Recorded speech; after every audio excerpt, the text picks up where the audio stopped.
我同你講，最近啊，我成日睇到啲網上嗰啲毒雞湯，但係其中一個毒雞湯呢，我就想講一講。呢個毒雞湯呢，就老實講，害死唔少人。呢個毒雞湯啊，成日講啊，我哋女人啊，女人主權，我哋女人啊，愛你哋男人做乜啊？你又冇錢，你又冇樣，你又提供唔到情緒價值，你又冇時間，咁我愛你哋做乜嘢？呢樣嘢呢，其實每一個人對愛情、對揀伴侶呢，佢都有權去揀佢自己愛嘅一個條件嘅。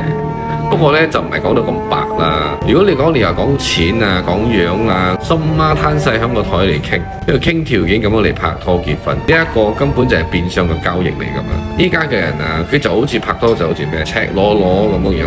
你傾條件喺埋一齊嗱，但係佢哋就係愛依樣愛嗰樣，一係你就俾到錢我，一係你就俾到情緒價值我，一係咧你就俾到肉體我。呢一啲對我嚟講根本就唔係愛情，亦都唔係一齊生活嘅。我同你講啊，兩個人喺埋一齊，喺部分某一啲情況之下，我都認同大家都係要有價值嘅交換嘅啫，咁好正長長久久。但係個問題，依家你攤開晒嚟講，嗰啲毒雞湯嚟講，你俾唔到錢我，咁樣你又俾情緒價值我啦，俾依樣俾嗰樣，乜嘢都要人哋俾。個問題就係，你究竟有冇考慮過，你可以俾到啲人哋乜嘢呢？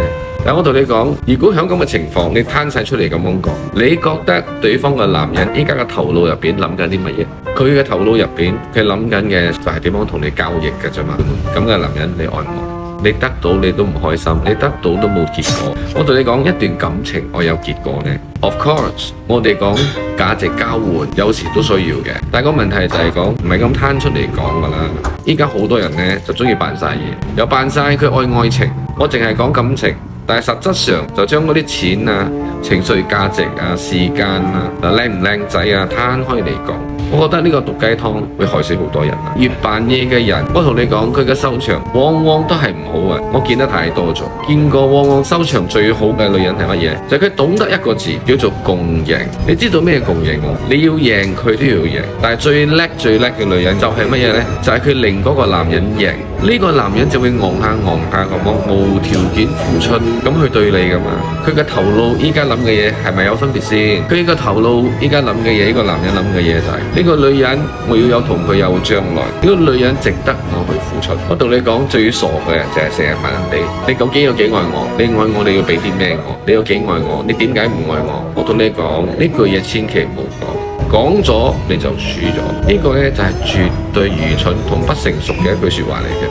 如果你真係愛，你就要坦蕩蕩講出嚟。坦蕩蕩，唔好又要扮晒嘢，扮晒我愛愛情，我又愛錢又愛食。我同你講，越扮嘢嘅收場就越唔好。